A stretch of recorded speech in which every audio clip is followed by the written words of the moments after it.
Good morning, જય શ્રી કૃષ્ણ. હું છું શેટા સંદીપ અને લાસ્ટ લેક્ચરની અંદર આપણે હેલો આલ્કેન હેલો એરિનમાં જોયું હતું કે ક્લોરોબેન્ઝીનની જે કઈ પ્રતિક્રિયાત્મકતા છે એમાં એ બેન્ઝીન કરતા ધીમી ધરાવે છે, રાઈટ?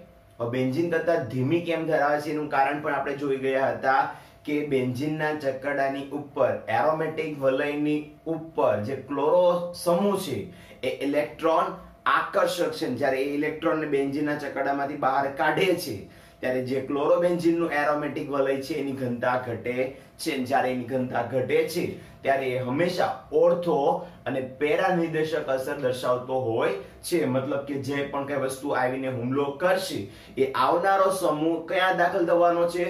ઓર્થો અને પેરા સ્થાન પર નિર્દેશ કરતો હોય છે અને તેની પદ બેન્ઝીનની સાપેક્ષમાં ધીમી આપે છે, રાઈટ? લાસ્ટ ક્વેશ્ચન હતો એનો આ મીનિંગ સારાંશ કીધું તમને કે બેન્ઝીનની અંદર જે કઈ પ્રક્રિયા હું કરું, નાઇટ્રેશન, ક્લોરિનેશન કે અન્ય કોઈ પણ પ્રકારની ઇલેક્ટ્રોન અનુરાગી વિસ્થાપન પ્રક્રિયા ત્યાં કરું તો શું થશે? તે ત્યાં આવનારી નીપજ બેન્ઝીનમાં ઝડપથી થશે અને ક્લોરોબેન્ઝીનમાં તે ધીમી પ્રક્રિયા આપે છે અને એનું કારણ માત્ર એની વલયની ઘનતા ઓછી પડે છે. ઓકે, હવે આગળનો પ્રશ્ન જોઈએ તો 75 નંબરનો પ્રશ્ન શું કહે છે મિત્રો? 75 નંબરનો પ્રશ્ન આપણે જોઈએ તો 75 નંબરનો પ્રશ્ન મટીરીયલ પ્રમાણે એવું કહે છે કે ક્લોરોબેન્ઝીનની કોની ક્લોરોબેન્ઝીનની તમારે કઈ પ્રક્રિયા જોવાની છે? ઇલેક્ટ્રોન અનુરાગી પ્રક્રિયા જુઓ. અત્યાર સુધી આપણે બધી કેન્દ્ર અનુરાગી વિસ્થાપન પ્રક્રિયા જોઈ. મિત્રો, અત્યાર સુધી આપણે જોતા હતા એ કેન્દ્ર અનુરાગી વિસ્થાપન પ્રક્રિયા કે જે ખૂબ જ મુશ્કેલ હોય છે. એનું કારણ હતું હેલોજન ના સંસ્પંદન. આગળ જેટલા પણ પ્રશ્નો જોયા ને એ બધા કયા હતા? કેન્દ્ર અનુરાગી વિસ્થાપન પ્રક્રિયા. તો હવે જે આવે છે એને કહેવાય ઇલેક્ટ્રોન અનુરાગી પ્રક્રિયાઓ. ઇલેક્ટ્રોન અનુરાગી પ્રક્રિયામાં આવનારો સમૂહ એ ત્યાં રહેલા સમૂહને હટાવતો નથી પરંતુ આવીને તેના ઓર્થો, પેરા કે મેટા સ્થાનમાં જોડાતો હોય છે. અને આપણે જાણીએ છીએ એ મુજબ ક્લોરોબેન્ઝીન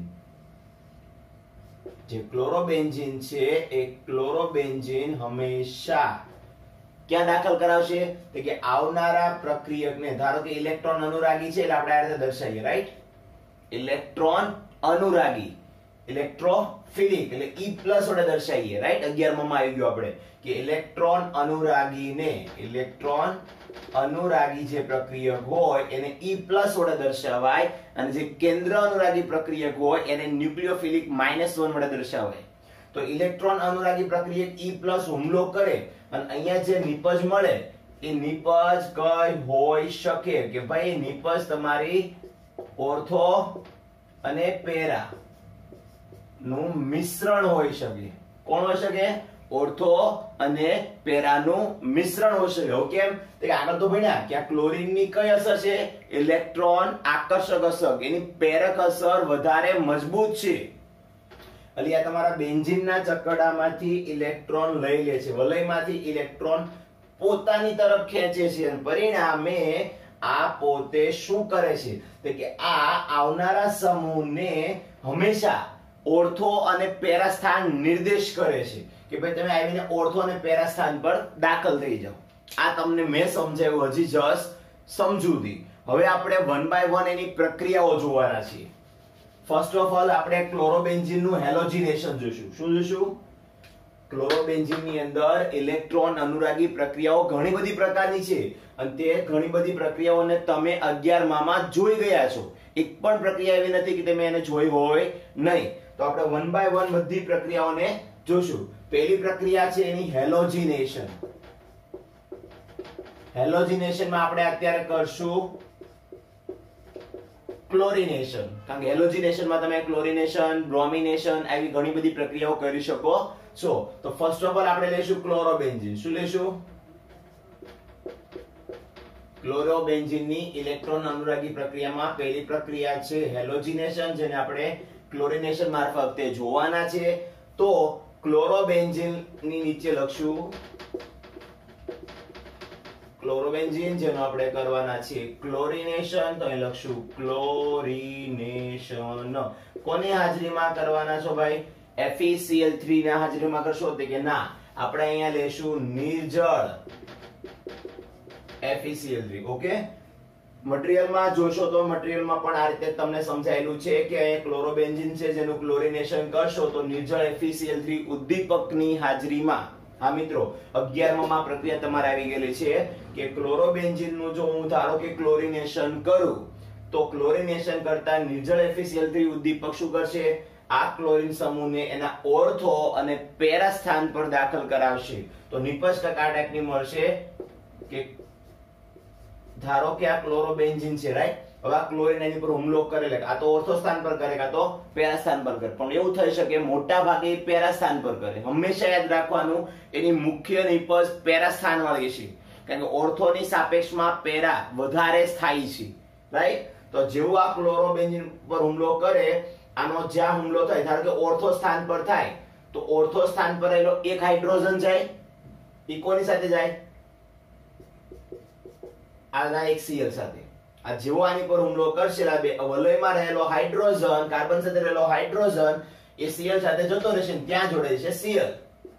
એટલે આ થઈ ગયું O, ઓર્થો સ્થાન પર છે, અને બે છે એટલે ડાય ક્લોરો બેન્ઝીન. પરંતુ આ નિપજ આપણી મુખ્ય નિપજ નથી, આ ઓછી બને, ખૂબ જ ઓછી માત્રામાં અહીંયા સ્થાન પર હુમલો થાય.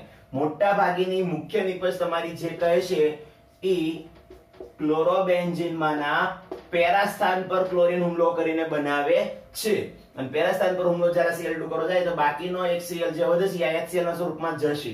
પરંતુ કહેવાનો મતલબ એમ છે કે આ આપણી મુખ્ય નિપજ છે, જેને આપણે જોવા જાવ તો કયા સ્થાન પર આવે છે, પેરા સ્થાન પર. તો P ડાયક્લોરોબેન્ઝીન તરીકે આ નિપજ મળી આવે છે. તો યાદ રાખજો કે જ્યારે પણ ક્લોરિનેશન કરશો, કોનું, હેલોજન યુક્ત સંયોજનોનું, હેલો એરિન સંયોજનોનું, તો એ મળતી નિપજ ખાસ કરીને ઓર્થો અને પેરા નિર્દેશક હશે. ક્લિયર? તમારે ખાલી યાદ રાખવાનું શું છે, પ્રક્રિયા, કે ક્લોરોબેન્ઝીન હોય અને ક્લોરિનેશન કરું તો ઓર્થો અને પેરાનું મિશ્રણ મળે. મુખ્ય નિપજ તરીકે તો તમને મળે પેરા વાળો ડાયક્લોરોબેન્ઝીન. નોટ ડાઉન કરી લેજો મિત્રો.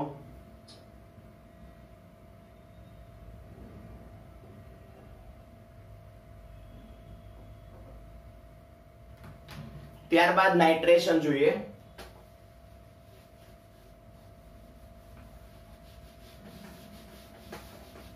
નાઇટ્રેશન એટલે શું? 11મા માં તમે ભણી ગયા હતા કે નાઇટ્રો સમૂહ દાખલ કરવા માટેની પ્રક્રિયાને કહેવાય નાઇટ્રેશન. તો આ છે નાઇટ્રેશન પ્રક્રિયા.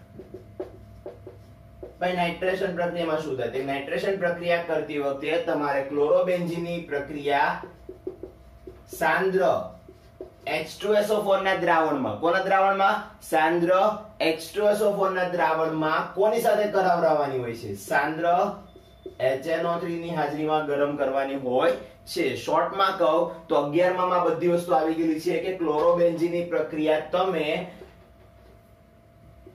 સાંદ્ર H2SO4 ની હાજરીમાં સાંદ્ર HNO3 સાથે કરો તો આ રહેલો HNO3 તમને નાઇટ્રો સમૂહ આપશે, NO2 સમૂહ આપશે. જો અહીં દેખાય છે કે NO3 માંથી હું શું લઈ લઉં? NO2. અહીંથી NO2 લઈ લો તો વધે કોણ? એક O અને H, જે અહીંથી આવનારા H માં ભળીને પાણી બનાવે છે. તો જો આની હાજરીમાં ગરમ કરું, મને બે નિપજ મળી આવે છે. એક ઓર્થો સ્થાન પર નાઇટ્રો અને એક પેરા સ્થાન પર નાઇટ્રો. કારણ કે આપણે નાઇટ્રેશન કરીએ છીએ તો નાઇટ્રો સમૂહ દાખલ થવાનો છે, તો NO2 ગ્રુપ O સ્થાન પર, NO2 ગ્રુપ P સ્થાન પર. હવે આનું નામકરણ કરીએ તો પહેલા સ્થાન પર ક્લોરીન આવે, પછી બીજા સ્થાન પર નાઇટ્રો. તો 1 chloro 2 nitro benzene, 1 chloro 2 3 4 4 nitro benzene. આમ બે નિપજ અહીંયા મળી આવે છે. તો આ થઈ ગયું ક્લોરોબેન્ઝીન નું નાઇટ્રેશન. ક્લિયર મિત્રો? તમે કર્યું શું? તો કે ક્લોરોબેન્ઝીન લીધું, જેની સાંદ્ર HNO3 સાંદ્ર H2SO4 સાથેની પ્રક્રિયા કરી, તો ગરમ કરતા આમાં રહેલો નાઇટ્રો સમૂહ દાખલ થયો, જેના કારણે આ બની ગયો, પહેલા સ્થાન પર ક્લોરીન છે, બીજા સ્થાન પર નાઇટ્રો છે. તો 1 chloro 2 nitro benzene, 1 chloro 4 nitro benzene. Note down કરી લેજો. મુખ્ય નિપજ આપણી પેરા સ્થાન વાળી રહેશે. ક્લિયર? આગળની પ્રક્રિયા જોઈએ તો નાઇટ્રેશન બાદ સલ્ફોનેશન ની પ્રક્રિયા આવે છે, જે સલ્ફોનેશન તમારે કઈ રીતે કરવાનું એના પર આપણે ધ્યાન આપશું. હવે આ થઈ ગયું ક્લોરીન નું નાઇટ્રેશન, કે જે એક ઇલેક્ટ્રોન અનુરાગી પ્રક્રિયા છે. હા મિત્રો, તમને ખબર ન હોય તો કહી દો, આપણે જે ભણી રહ્યા છીએ છે ઇલેક્ટ્રોન અનુરાગી પ્રક્રિયાઓ, જેમાં આપણે પહોંચ્યા 3 નંબરની પ્રક્રિયા, જે પણ 11 માં આવી જ ગઈ છે, સલ્ફોનેશન. સલ્ફોનેશન નો મતલબ થાય ધુમાયમાન H2SO4, જેને તમે ઓલિયમ કહો છો, રાઈટ. 10મા માં પણ આવી ગયું છે ઓલિયમ, એટલે H2S2O7, રાઈટ. અધરવાઇઝ તમે અહીંના ડાયરેક્ટલી અહીંયા સાંદ્ર H2SO4 પણ લઈને જે મુખમાં મટીરીયલમાં આપ્યું છે એ પ્રમાણે પણ કરી શકો છો. ભાઈ આ સાંદ્ર H2SO4 એની પર હુમલો કરે તો શું થાય? તો કે સલ્ફોનિક સમૂહ દાખલ થાય. જે રીતે તમે હેલોજિનેશન કરીને હેલો સમૂહ દાખલ કરો છો, નાઇટ્રેશન કરીને નાઇટ્રો સમૂહ દાખલ કરો છો, એ રીતે સલ્ફોનેશન કરીને સલ્ફોનિક સમૂહ દાખલ કરવાનો રહેશે. પરંતુ એ સમજવાનું ખાસ ધ્યાન રાખજો કે અહીં દાખલ થનારો સલ્ફોનિક સમૂહ પણ ઓર્થો અને પેરા સ્થાન પર જ જશે, કારણ કે અહીંયા રહેલો ક્લોરીન એ આવનારા સમૂહને ઓર્થો અને પેરા સ્થાન નિર્દેશ કરે છે, રાઈટ. તો જોઈએ તો આ ક્લોરોબેન્ઝીન ની ઉપર જ્યારે સલ્ફોનેશન કરવામાં આવે તો આમાંથી કયો સમૂહ? સલ્ફોનિક સમૂહ કયા સ્થાન પર દાખલ થાય? એક દાખલ થાય ઓર્થો સ્થાન પર અને બીજો દાખલ થાય પેરા સ્થાન પર. તો આનું નામકરણ શું કરશો? નામકરણ જોઈએ તો જે નિપજ બની એ કઈ બને છે કે પહેલા સ્થાન પર અહીં ક્રિયાશીલ સમૂહ એક્ટિવ કયો કહેવાય? SO3S કહેવાય. તો આનું નામ બનશે બીજા નંબરના કાર્બનના આધારે 2 ક્લોરો બેન્ઝીન સલ્ફોનિક એસિડ. કયું બનશે? 2 ક્લોરો બેન્ઝીન સલ્ફોનિક એસિડ. કારણ કે આ ક્રિયાશીલ સમૂહની સક્રિયતા વધારે છે, શ્રેણી આવે, યાદ છે ને, સક્રિયતા શ્રેણી લખાય છે, અને સક્રિયતા શ્રેણીમાં સૌથી આગળ આવે SO3S, અને SO3S આવે એટલે પહેલો નંબર એ થાય, તો બીજા નંબર થાય ક્લોરીન. તો આ નામ થયું 2 ક્લોરો બેન્ઝીન સલ્ફોનિક એસિડ. નામકરણ શીખવાડેલા છે તમને, રાઈટ. આગળ જોઈએ તો આગળ થાય કે 1 2 3 4 4 chloro sulphonic 4 chloro benzene sulphonic acid. આ થઈ ગયું સલ્ફોનેશન, જેમાં મુખ્ય નિપજ તમને મળશે પેરા સ્થાન વાળી. નોટ ડાઉન કરી લો.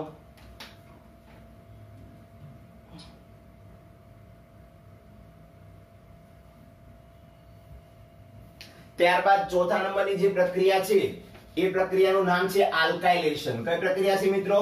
આલ્કાઇલેશન. તો આલ્કાઇલેશન ની પ્રક્રિયા આપણે જોઈએ તો આલ્કાઇલેશન ની અંદર શું થતું હતું? ભાઈ ફિડલ-ક્રાફ્ટ આલ્કાઇલેશન આપણે નામ સાંભળેલું છે, રાઈટ. તો ડાયરેક્ટ પ્રક્રિયા જ કરશું આપણે. 4th નંબરની રિએક્શન જેનું નામ છે આલ્કાઇલેશન. આલ્કાઇલેશન કરવા માટે તમે શું લેશો? તો સૌપ્રથમ જેની હાજરી તમારે જોઈએ ખાસ એ કોણ? ક્લોરોબેન્ઝીન. અને જેવું તમે ક્લોરોબેન્ઝીન નું શું કરશો? આલ્કાઇલેશન. ધારો કે હું મિથાઇલ ક્લોરાઇડ વડે શું કરી રહ્યો છું? મિથાઇલેશન કરી રહ્યો છું. અહીંયા ઇથાઇલ ક્લોરાઇડ લો તો શું થાય? ઇથાઇલેશન થાય. શોર્ટમાં આલ્કાઇલેશન નો મતલબ થાય આલ્કાઇલ સમૂહ ઉમેરવો. કયો સમૂહ ઉમેરવો? આલ્કાઇલ સમૂહ ઉમેરવાને કહેવાય આલ્કાઇલેશન. અને આ પ્રક્રિયા તમારે થશે નિર્જળ AlCl3 ની હાજરીમાં. કોની હાજરીમાં થશે? નિર્જળ AlCl3 ની હાજરીમાં કરી શકાય છે, કારણ કે તે પ્રબળ લોઇસ એસિડ તરીકે વર્તે છે. આપણે 11 માં જોઈ ગયા હતા, રાઈટ. તો નિર્જળ AlCl3 ની હાજરીમાં આલ્કાઇલેશન કરું તો શું બને? તો કે ક્લોરોબેન્ઝીન તો છે જ. કયો સમૂહ દાખલ થાય? તો કે અહીંયા રહેલો Cl, આ જ્યાં મિથાઇલ સમૂહ હુમલો કરશે, અહીંયા રહેલો Cl એ કોની સાથે જાય છે? તો કે આમાંના ઓર્થો સ્થાનમાંના હાઇડ્રોજન સાથે જાય, કાં તો પેરા સ્થાનમાંના હાઇડ્રોજન સાથે Cl જતો રહે છે, એટલે એ જતો રહ્યો HCl ના સ્વરૂપમાં. વધ્યો કોણ? CH3. એ ક્યાં જોડાઈ ગયો? કાં તો ઓર્થો સ્થાન પર જોડાય છે, અને અધરવાઇઝ જ્યાં સ્થાન બીજું છે મહત્વનું એ કયું? એનું પેરા. શોર્ટમાં યાદ રાખજો કે મેં અહીંયા કર્યું છું મિત્રો, જ્યારે પણ તમે આલ્કાઇલેશન કરો છો તો આલ્કાઇલેશન પ્રક્રિયા દરમિયાન એનો આલ્કાઇલ સમૂહ એડ થાય છે. અહીં છે મિથાઇલ, તો મિથાઇલ કયા સ્થાન પર? ઓર્થો અને પેરા. હંમેશા યાદ રાખો સૌથી વધારે સક્રિય સ્થાન કયું? પેરા. તો મુખ્ય નિપજ કઈ? પેરા. તો આપણી મુખ્ય નિપજ બનશે ને આ ગૌણ નિપજ તરીકે બને છે. નામકરણ કરો તો આનું તમારે કહી શકો છો કે અહીંયા ક્લોરો સ્થાન, ઓકે, આગળમાં જાય તો ક્લોરો સ્થાન છે એટલે મિથાઇલ બેન્ઝીન બનશે, રાઈટ. ક્લિયર મિત્રો? તો આ થઈ ગયું 1 ક્લોરો 2 મિથાઇલ બેન્ઝીન. જો નામકરણ કરશો તો તો પહેલા સ્થાન પર ક્લોરીન છે, બીજા સ્થાન પર મિથાઇલ છે, તો 1 ક્લોરો મિથાઇલ બેન્ઝીન. અને આમાં જોવા જશો તો તમારો 1 ક્લોરો અને 4 મિથાઇલ બેન્ઝીન બને છે. આ પહેલો કાર્બન છે, આ બીજો, તો 1 ક્લોરો 2 મિથાઇલ બેન્ઝીન. કયો મિથાઇલ? 2 methyl benzene. તો અહીંયા શું બનશે? 1 ક્લોરો 4 મિથાઇલ બેન્ઝીન. આવશે? આ રીતે નામકરણ તમે કરી શકો છો. ત્યારબાદ લાસ્ટ પ્રક્રિયા છે આની એસાઇલેશન. કઈ પ્રક્રિયા છે? એસાઇલેશન. ક્લોરોબેન્ઝીનની ઇલેક્ટ્રોન અનુરાગી પ્રક્રિયાઓમાં એસાઇલેશન પ્રક્રિયાને નોટ ડાઉન કરજો. તો એસાઇલેશન દરમિયાન શું જોઈએ? તો કે એસાઇલેશન દરમિયાન 5 નંબરની પ્રક્રિયા છે ફિડલક્રાફ્ટ એસાઇલેશન. ભાઈ એસાઇલેશન પ્રક્રિયામાં કોણ હોય? તો કે ક્લોરોબેન્ઝીન હોય. હા એના તો ક્લોરોબેન્ઝીનની પ્રક્રિયા શું કરવામાં છે? એસાઇલેશન. એસાઇલેશનમાં એસાઇલ સમૂહ જોઈએ. એસાઇલ સમૂહ તરીકે અહીંયા આપણે ઇથેનોઇલ લઈએ છીએ. કયો લઈએ છીએ? ઇથેનોઇલ. ઇથેનોઇલ હંમેશા યાદ રાખજો, આ એસાઇલ સમૂહ કહેવાય. CH3CO right. ને તમે CH3CH2CO લઈ શકો. શોર્ટમાં કહો તો આ ટાઈપનો સમૂહ આવે RO RCOCl માં આ આવે એસાઇલ સમૂહ. અહીં એક બે કાર્બન થાય છે એટલે ઇથેનોઇલ લીધો. હવે આની પ્રક્રિયા પણ તમારે નિર્જળની હાજરીમાં કરાવવાની રહેશે. કોની હાજરીમાં? નિર્જળ AlCl3 ની હાજરીમાં કરાવું તો જે સ્થાન પર હુમલો કરશે નાઇનો હાઇડ્રોજન Cl સાથે બાદ થઈ જશે. તો આપણી નિપજ કઈ બનશે? કે ક્લોરોબેન્ઝીન નો ક્લોરોબેન્ઝીન તો છે જ. ધારો કે આના પેરા સ્થાન પર કોણ જોડાય? કે COCH3. અને બીજી નિપજ કઈ બને? એના ઓર્થો સ્થાન પર કોણ જોડાય? COCH3 જોડાય છે. તો આ નિપજ કઈ બની? તો આપણો પહેલો કાર્બન આ થાય, બીજો આ, ત્રીજો આના ચોથો, એટલે 4 ક્લોરો.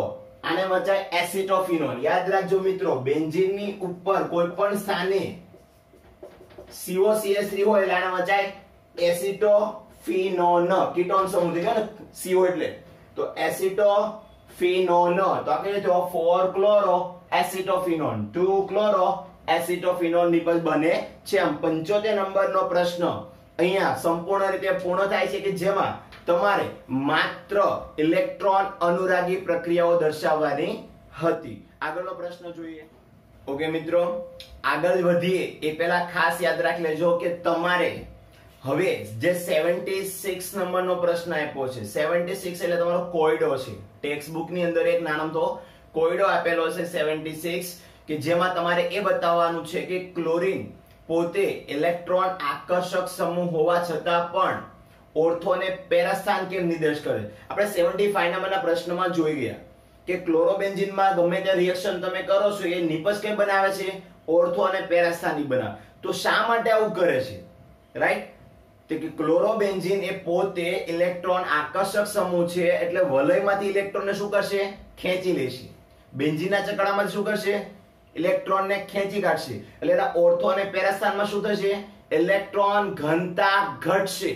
હવે ઇલેક્ટ્રોન ઘનતા ઘટશે તો બહારથી આવનારો શું કરશે? એ ઇલેક્ટ્રોન આપશે. એટલે આપે તો કયા સ્થાન પર આપે? જ્યાં ઘટી હોય ત્યાં. એટલે ઓર્થો અને પેરા સ્થાન પર ઘટે છે તો ત્યાં આપે છે. માટે નિપજ ઓર્થો અને પેરા મળે છે. પણ આ પ્રશ્ન કોયડા સ્વરૂપનો જે આપેલો છે એ આપણે ક્લાસ પર જ અટેન્ડ કરશું, અહીંયા અટેન્ડ કરશું નહીં. એને ત્યાં સમજાવવાનું આપણે રાખશું. યાદ રાખજો કયા નંબરનો પ્રશ્ન બોલ્યો? 76 એ આપણે ક્લાસ પર જ કરવાના છે અને હોમવર્કમાં પણ આપતો નથી. રાઈટ. એ પ્રશ્નને વ્યવસ્થિત સારી રીતે સમજવા માટે આપણે એક ક્વેશ્ચન બાકી રાખીએ છીએ. આગળ જઈએ તો 77 નંબરનો પ્રશ્ન કે જે બોર્ડમાં વારંવાર પૂછાતો હોય છે. પ્રશ્ન નંબર 77 કે જે વારંવાર બોર્ડમાં પૂછાય છે એ પ્રશ્ન સાંભળી લેજો કે એરાઇલ હેલાઇડની ધાતુ સાથેની પ્રક્રિયા. કોની? એરાઇલ હેલાઇડની ધાતુ સાથેની પ્રક્રિયા. તો એરાઇલ હેલાઇડ એટલે કોણ? હેલો એરિન, જે કઈ હેલોજન યુક્ત એરિન સંયોજનો છે ખબર પડે નહીં. કોઈ પણ હેલોજન યુક્ત સંયોજન જે એરોમેટિક નું હોય એને શું કહેવાય? Aryl halide. Hello arene. આવા સંયોજનોની પ્રક્રિયા તમારે કોઈ ધાતુ સાથે કરવાની છે તો આવી કુલ 3 પ્રક્રિયાઓ છે. કેટલી પ્રક્રિયા છે? 3. ત્રણ મોસ્ટ આઈએમપી છે, 2 માર્ક્સ ની અંદર બોર્ડમાં પૂછાતી હોય છે. તો પહેલી પ્રક્રિયા છે એનું નામ નોટ કરી લેજો, વુડ્સ ફિટિંગ પ્રક્રિયા. કઈ પ્રક્રિયા?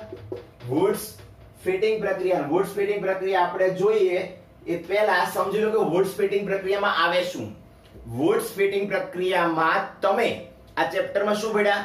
હેલો આલ્કેન, હેલો એરિન, એ બંને લેવાના, એ બંનેના મિશ્રણને ઇથરમાં નાખવાનું અને એમાં સોડિયમ ઉમેરવાનું. આ બધા વચ્ચે પ્રક્રિયા થાય એટલે શું થાય? તો પહેલા તો દ્રાવણ કોનું છે એ ભૂલતા નહીં તો અડધો માર્ક્સ કપાઈ જશે. શુષ્ક ઇથરનું દ્રાવણ છે જેમાં તમે નાખો છો કોને? સોડિયમ ધાતુને. કોને નાખો છો? સોડિયમ ધાતુને ઉમેરો છો. તો જેવી સોડિયમ ધાતુ ઉમેરો છો, રાઈટ, તો આપણે એ સોડિયમ ધાતુ કોનામાં ઉમેરીએ છીએ?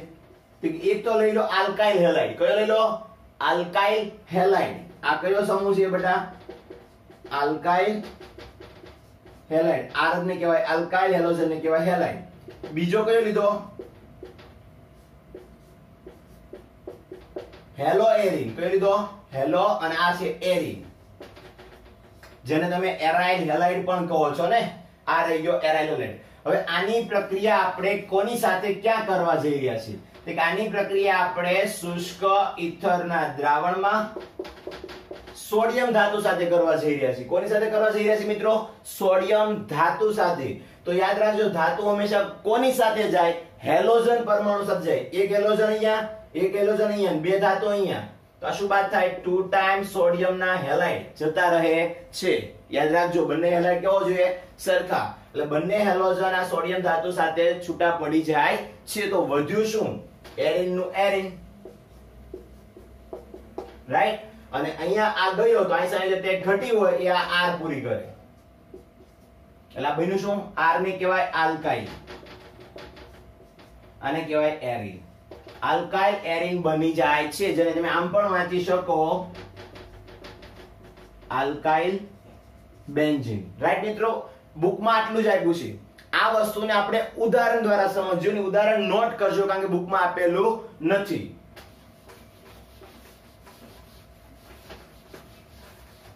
ધારો કે વુડ્સ ફિટિંગ પ્રક્રિયા મારે ઉદાહરણ દ્વારા સમજાવી હોત તો ધારો કે મારી પાસે ક્લોરોબેન્ઝીન છે. કોણ છે? અને ક્લોરોબેન્ઝીન ની હું આલ્કાઇલ હેલાઇડ એટલે કોણ? ધારો કે મિથાઇલ ક્લોરાઇડ સાથે પ્રક્રિયા કરું. આ છે હેરાઇલ હેલાઇડ. આ કોણ? એરાઇલ હેલાઇડ નું ઉદાહરણ. આ આલ્કાઇલ હેલાઇડ નું ઉદાહરણ, જેની પ્રક્રિયા હું સોડિયમ ધાતુ સાથે કરું છું. ક્યાં કરવાની છે મિત્રો? શુષ્ક ઇથરના દ્રાવણમાં. એકદમ ઈઝી છે, આપણે બહુ વધારે સ્પીડ થી પણ ત્યાં લઈ રહ્યા, રાઈટ. તો શુષ્ક ઇથરના દ્રાવણમાં જેવો સોડિયમ જાય તો 2 ક્લોરીન ને લેતો જશે. તો આ સોડિયમ અને આ ક્લોરીન બાદ કરી નાખો મિત્રો. તો વધ્યું કોણ? CH3 અને આ જોડી દો. તો આ થઈ ગયું વુડ્સ ફિટિંગ નું ઉદાહરણ, જેને કહેવાય મિથાઇલ બેન્ઝીન, જેને તમે ટોલ્યુન તરીકે પણ ઓળખો છો, રાઈટ. નોટ ડાઉન કરી લો મિત્રો. ત્યારબાદ આગળ વધીએ તો બીજી પ્રક્રિયાનું નામ છે ખાલી ફિટિંગ પ્રક્રિયા. કઈ પ્રક્રિયા છે મિત્રો? ફિટિંગ પ્રક્રિયા. હવે ફિટિંગ પ્રક્રિયામાં શું આવે જોઈ લઈએ. આ પણ 2 માર્ક્સ ની અંદર જ પૂછાય છે. તો ફિટિંગ પ્રક્રિયાની અંદર તમારા એરાઇલ હેલાઇડ ની ધાતુ સાથેની જ પ્રક્રિયા છે. કોની? એરાઇલ હેલાઇડ ની ધાતુ સાથેની જ પ્રક્રિયા છે, પણ એની અંદર બંને મોલ એના જ છે, રાઈટ. આપણે ઉદાહરણ પણ સાથે લેતા જઈએ. ધારો કે ક્લોરોબેન્ઝીન ના 2 મોલ લઈ લઈએ. લીધા. હવે આની પ્રક્રિયા ધાતુ સાથે કરાવરાવું તો 2 મોલ સોડિયમ. દ્રાવણ કોનું લેવાનું? શુષ્ક ઇથર, એકદમ સૂકો ઇથર લઈ લેવાનું. હવે તો ખ્યાલ આવી ગયો છે કે અહીંયા રહેલા હેલોજન સોડિયમ ધાતુ સાથે શું થવાના છે? બહાર. અહીંયા રહેલો હેલોજન એટલે કોણ? Cl જતો રહ્યો. તો વધ્યું કોણ? 2 એરોમેટિક સંયોજન વધ્યા. કોઈ વાંધો નહીં. તો એ બીજું એરોમેટિક સંયોજન છે, આ રીતે દર્શાવે ડાયફિનાઇલ બેન્ઝીન તરીકે.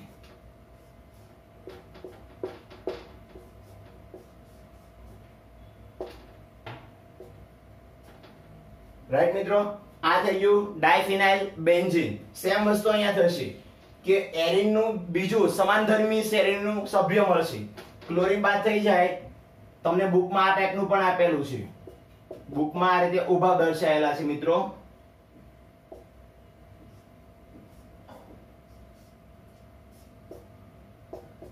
તમે આ રીતે પણ દર્શાવી શકો છો, નો ડાઉટ. અને આ રીતે પણ દર્શાવી શકાય છે કે અહીંયા રહેલા બંને જે એક્ટિવ સમૂહ છે બંને એકબીજા સાથે જોડાઈ જાય છે. ક્લિયર? તો આ થઈ ગયા ડાયફિનાઇલ બેન્ઝીનના બંધારણ કે જેને ફિટિંગ પ્રક્રિયા કહેવાય. કઈ પ્રક્રિયા કહેવાય મિત્રો? ફિટિંગ પ્રક્રિયા. પહેલી હતી વુડ્સ ફિટિંગ, જેમાં એક હતો આલ્કાઇલ હેલાઇડ, બીજો હતો એલો એરિન, અને આમાં બંને એના લીધા છે. ત્રીજી પ્રક્રિયા પર જોશું તો ગ્રિગ્નાર્ડ પ્રક્રિયા. કઈ પ્રક્રિયા છે? ગ્રિગ્નાર્ડ ધાતુ સાથેની પ્રક્રિયા પર અભ્યાસ કરીએ તો આમાં આગળ વધો તો ધાતુ સાથેની પ્રક્રિયામાં શું થાય છે? તો કે ધાતુ સાથે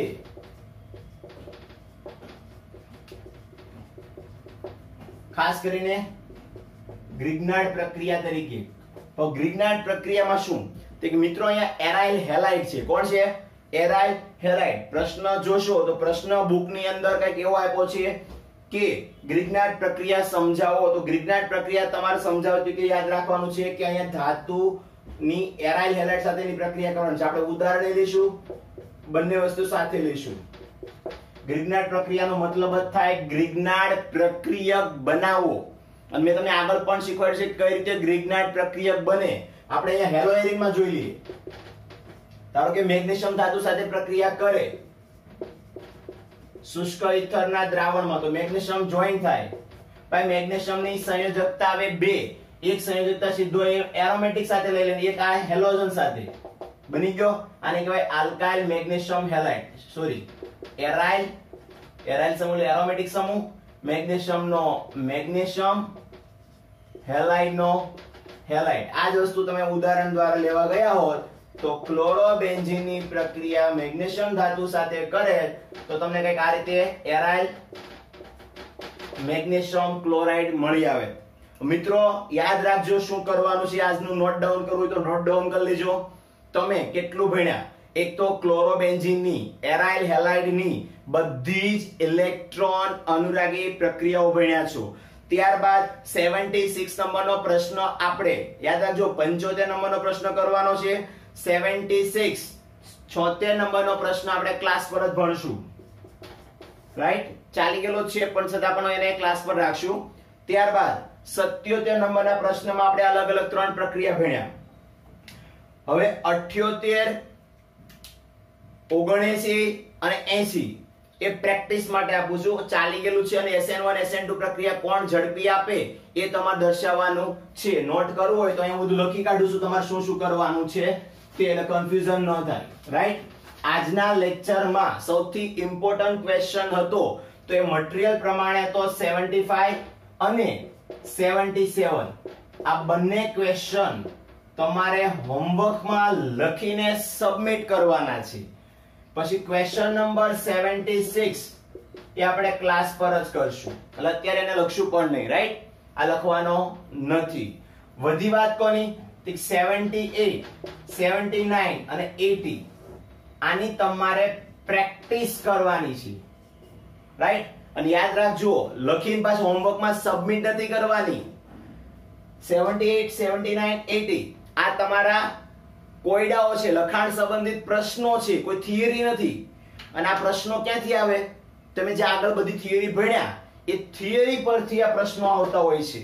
એટલે તમારે કરવાનું શું છે? આ 2 પ્રશ્ન લખવાના છે, સમજવાના છે. આ પ્રશ્ન તમારે ક્લાસ પર જ તૈયાર કરવાનો છે જે હું કરાવરાઈશ.